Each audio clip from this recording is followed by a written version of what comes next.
Hi, Middle. Nag-crave ako ng buko salad, kaya eto gagawa tayo. First, ready natin ang mga ingredients. And of course, di mawawala ang abrelatang ito.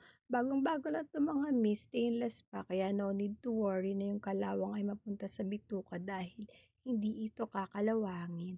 Manual nga lang ito mga miha and ganito ang tamang paggamit niyan. Kaya practice-practice muna sa hindi marunong kagaya ko. O ayan, o sanay kasi tayo sa matik-matik. Kaya ito, back to basic, manual. O diba? Try pa. Try lang natin hanggang mabuksan natin ang latang to. Kasi para saan naman ang buko salad kung walang gatas, diba?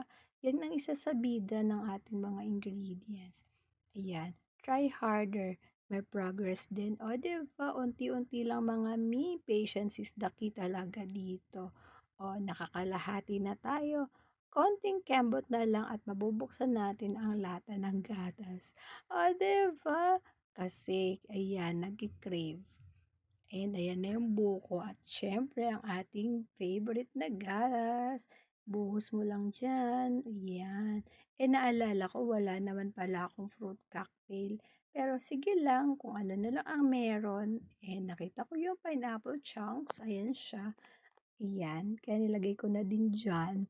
Tapos naghanap pa ako ng additional ingredients bukod sa pineapple chunks kasi buko salad nga ito. Eh, nakita ko tong nata di coco. Ayan, meron pa ako isa neto. Tira noong fiesta. O, diba?